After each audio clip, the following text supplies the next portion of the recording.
할렐루야! 오늘도 새벽 예배 자리로 나오신 성도님들을 환영하고 축복합니다. 오늘 함께 나눌 말씀은 이사야 34장 1절에서 17절까지 말씀입니다. 먼저 오늘 본문 말씀을 제가 읽겠습니다. 열국이여 너희는 나와 들을지어다.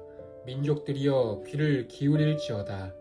땅과 땅에 충만한 것 세계와 세계에서 나는 모든 것이여 들을지어다.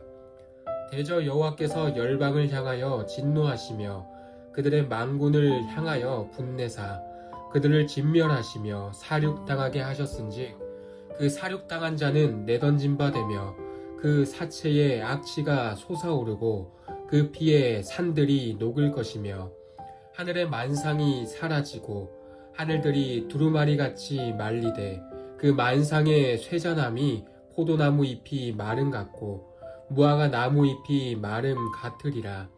여호와의 칼이 하늘에서 족하게 마셨은즉 보라 이것이 에돔 위에 내리며 진멸하시기로 한 백성 위에 내려 그를 심판할 것이라. 여호와의 칼이 피 곧 어린 양과 염소의 피에 만족하고 기름 곧 순양의 콩팥 기름으로 윤택하니 이는 여호와를 위한 희생이 보스라에 있고 큰 살육이 에돔 땅에 있음이라. 들소와 송아지와 수소가 함께 도살장에 내려가니 그들의 땅이 피에 취하며 흙이 기름으로 윤택하리라. 이것은 여호와께서 보복하시는 날이요 시온의 송사를 위하여 신원하시는 해라. 에돔의 시대들은 변하여 역청이 되고 그 티끌은 유황이 되고 그 땅은 불붙는 역청이 되며 낮에나 밤에나 꺼지지 아니하고 그 연기가 끊임없이 떠오를 것이며 세세에 황무하여 그리로 지날 자가 영원히 없겠고 당아새와 고슴도치가 그 땅을 차지하며 부엉이와 까마귀가 거기서 살 것이라. 여호와께서 그 위에 혼란의 줄과 공허의 줄을 들이우실 것인즉 그들이 국가를 이으려 하여 귀인들을 부르되 아무도 없겠고 그 모든 방백도 없게 될 것이요 그 궁궐에는 가시나무가 나며 그 견고한 성에는 엉겅퀴와 새품이 자라서 승냥이의 굴과 타조의 처소가 될 것이니 들짐승이 이리와 만나며 수념소가 그 동료를 부르며 올빼미가 거기에 살면서 쉬는 처소로 삼으며 부엉이가 거기에 깃들이고 알을 낳아 까서 그 그늘에 모으며 솔개들도 각각 제 짝과 함께 거기에 모이리라. 너희는 여호와의 책에서 찾아 읽어보라. 이것들 가운데에서 빠진 것이 하나도 없고 제 짝이 없는 것이 없으리니 이는 여호와의 입이 이를 명령하셨고 그의 영이 이것들을 모으셨음이라. 여호와께서 그것들을 위하여 제비를 뽑으시며 그의 손으로 줄을 띄어 그 땅을 그것들에게 나누어 주셨으니 그들이 영원히 차지하며 대대로 거기에 살리라. 아멘. 이 시간 무너지는 세상 속 영원한 소망이라는 제목으로 함께 말씀을 나누고자 합니다. 사랑하는 성도 여러분, 단테가 쓴 유명한 고전 신곡이라는 책을 보면 지옥의 끔찍하고 무시무시한 모습이 매우 사실적으로 묘사되어 있습니다. 단테가 지옥을 그토록 끔찍하게 묘사한 이유가 무엇일까요? 그것은 이 세상에서 악과 타협하지 않고 끝까지 믿음의 신의를 지키는 자들에게 위안을 주고 죄악과 짝하며 살아가는 자들에게는 심판에 대한 경각심을 일깨워주기 위함이었습니다. 오늘 우리가 읽은 이사야 34장 본문도 그렇습니다. 본문은 하나님을 대적하는 열국, 특히 에돔을 향한 여호와의 맹렬한 진노와 참혹한 심판을 매우 구체적으로 예언하고 있습니다. 5절과 6절에서 반복해서 등장하는 여호와의 칼이라는 표현은 이 땅에 임하는 거대한 환란과 사륙의 참상이 단순한 우연이나 인간끼리의 갈등이 아니라 죄악을 심판하시는 하나님의 어미하신 개입임을 분명히 보여주고 있습니다. 오늘 이 두려운 심판의 메시지 앞에서 우리는 세상을 향한 정죄를 넘어 우리 자신의 영적 현주소를 돌아보아야 할 줄 믿습니다. 파멸로 향하는 세상 속에서 하나님의 백성인 우리는 과연 무엇을 의지하며 어떻게 살아가야 할지 함께 살펴보며 삶을 돌아보는 은혜가 있기를 소망합니다. 본문 1절에서 하나님은 열국이여 너희는 나와 들을지어다 라며 온 세상을 향해 심판을 선포하십니다. 하나님께서 이토록 무서운 진노를 쏟으시는 이유가 무엇일까요? 그것은 세상에 하나님을 경외함이 완전히 사라졌기 때문입니다.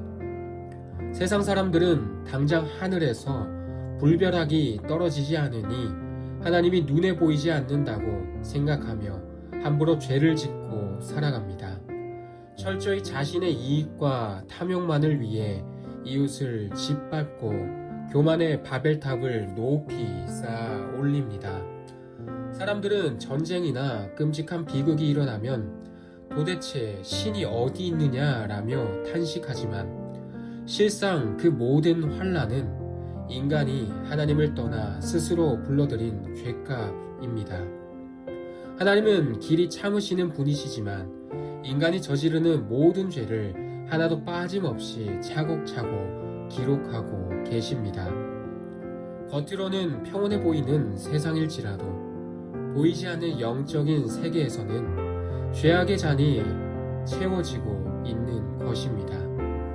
그 죄악이 임계점을 넘어설 때에 하나님의 보호하시는 은혜는 거두어지게 되고 마침내 공의로운 심판의 여호와의 칼이 임하게 되는 것입니다. 세상이 어두워져 갈수록 우리 성도들은 하나님을 두려워할 줄 아는 거룩한 경외심을 회복해야 할 줄 믿습니다. 은밀한 죄를 멈추고 빛 가운데로 걸어가는 영적 각성이 우리에게 일어나기를 간절히 소망합니다. 이사야는 열국의 심판을 선포하면서 유독 에돔의 파멸을 집중적으로 다루고 있습니다. 에돔은 야곱의 쌍둥이인 형인 에서의 후손으로 이스라엘과는 형제 국가였습니다. 지리적으로나 인간적으로 이스라엘 자손과 가장 가까운 곳에 있었지만 그들은 이스라엘의 신앙이나 거룩한 가치관을 전혀 본받지 않았습니다. 오히려 오직 미움과 시기심으로 가득 차 이스라엘을 미워했고 그들을 노예로 팔아넘기며 물질적 이득을 취했었습니다. 에돔 사람들은 소와 양 같은 가축을 가장 소중한 재산으로 여겼었습니다. 그러나 하나님의 심판이 임할 때 그들이 그토록 아끼고 자랑하던 짐승들은 모두 도살장으로 끌려가 죽게 되고 에돔 땅은 피에 취하고 흙이 기름으로 번들거릴 정도로 끔찍한 심판의 현장이 되고 만다는 사실입니다. 이것을 통해 우리에게 주는 메시지는 무엇입니까? 에돔은 단지 역사 속의 민족만을 말하는 것이 아니라는 것입니다. 진리, 즉 교회에 가까이에 있으면서도 진리에는 전혀 관심이 없고 오직 물질의 탐욕에만 사로잡힌 자들을 상징하고 있습니다. 겉으로는 교회 마당을 밟지만 실제 삶의 우선순위는 돈을 밝히고 세상 명예에 있는 명목상의 그리스도인들을 향한 준엄한 경고이기도 하는 것입니다. 가까운 곳에 은혜의 생수가 흐르는 데에도 그것을 마시지 않고 세상의 탐욕만 갈구하는 자의 최후는 무엇이 기다리고 있겠습니까? 결국 도살장으로 끌려가는 허무한 종말밖에 없다는 사실입니다. 11절부터 15절을 보면 에돔 땅에 임할 영구적인 저주가 묘사되고 있습니다. 화려했던 궁궐에는 가시나무가 나고 견고한 성에는 엉겅퀴가 자라납니다. 사람의 소리는 끊어지고 부엉이, 까마귀, 당아와 고슴도치 같은 들짐승과 부정한 새들의 처소로 변해버립니다. 다시는 국가로 재건할 수 없는 영구적인 폐허가 되는 것입니다. 이것은 대단히 상징적인 말씀입니다. 하나님 없이 자신의 욕심과 세상의 지식, 인간적인 명성만을 추구하던 자들이 쌓아올린 그 바벨탑이 결국 어떻게 되는지를 철저히 우리에게 보여주고 있는 것입니다.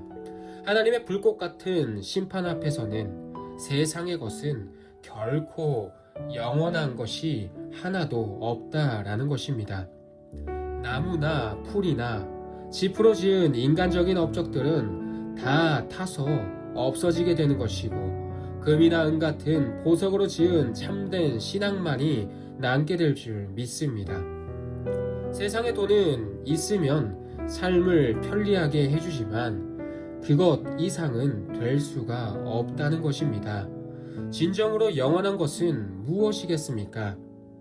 오직 하나님에 대한 지식과 하나님이 주신 은혜, 그리고 하나님의 말씀에 순종해서 사는 삶밖에 없음을 믿으시기를 소망합니다. 어떠한 영적인 지진과 풍파가 몰아칠지라도 우리가 하나님의 말씀을 붙들고 그 말씀으로 변화되고 말씀의 은혜를 취할 때에 우리의 심령은 성장하게 될 것이고, 주님의 깊고 놀라우신 은혜로 말미암아 결코 흔들리지 않게 될 것이며, 견고한 반석 되신 주님 위에 굳게 세워지는 삶이 될 줄 믿습니다. 말씀을 맺고자 합니다. 사랑하는 성도 여러분, 오늘 이사야 34장의 말씀은 우리에게 심판의 공포를 주려는 것이 아닙니다. 다 타버리고 무너질 세상의 허상에서 눈을 돌려 영원한 하나님 나라에 인생의 닻을 내리라는 사랑의 초청 메시지입니다. 오늘 하루를 시작하며 우리의 삶에 다음 두 가지를 분명히 결단하며 나아가기를 소망합니다. 첫째는 내 안에 무너진 신앙과 양심의 둑을 다시 보수합시다. 세상이 악해지는 것을 탄식하기 전에 나부터 일터와 가정에서 정직과 거룩의 둑을 단단히 쌓아야 할 줄 믿습니다. 우리가 눈물로 기도하며 그 자리를 묵묵히 지켜나갈 때에 하나님은 긍휼을 베풀어 주실 줄 믿습니다. 두 번째는 언젠가 폐허가 될 에돔의 영광이 아니라 영원한 하나님 나라에 인생을 세우어 나갑시다. 진리 가까이에 있으면서도 물질만 쫓았던 에돔의 어리석음이 있다면 버리십시오. 썩어질 세상의 모래성이 아닌 영원히 흔들리지 않는 십자가의 은혜를 붙들기로 다짐하며 이 시간 함께 기도의 자리로 나아가겠습니다. 이 시간 들은 말씀을 기억하며 함께 기도합시다. 세상의 이익과 나의 편안함을 위해 하나님의 말씀과 신앙의 양심을 쉽게 저버렸던 우리의 죄를 통렬히 회개하오니 세상의 죄악을 막아설 거룩한 방파제가 되어야 할 우리가 세상과 타협하며 살았음을 용서하여 주시옵소서. 이 새벽 십자가의 보혈로 우리를 씻어주시고 가정과 일터에서 정직과 순종으로 굳건히 삶을 세우는 믿음의 백성이 되게 하여 주시옵소서. 두 번째는 주님, 하나님의 은혜 가까이에 살면서도 정작 우리의 마음은 에돔처럼 세상의 물질과 성공에만 쏠려 있었음을 고백합니다. 하나님의 심판 앞에서는 모든 세상의 권세와 부귀가 엉겅퀴와 폐허로 변할 것임을 영안을 열어 보게 하여 주시옵소서. 이제는 불에 탈 없어질 나무나 짚이 아니라 변치 않는 믿음으로 내 인생의 집을 짓게 하시고 영원한 생명의 말씀에 내 삶을 온전히 내어드리게 하옵소서. 이렇게 기도로 오늘 하루의 삶을 시작하시기를 소망하며 이 시간 개인의 기도 제목을 바탕으로 기도하신 후에 삶의 자리로 나아가겠습니다.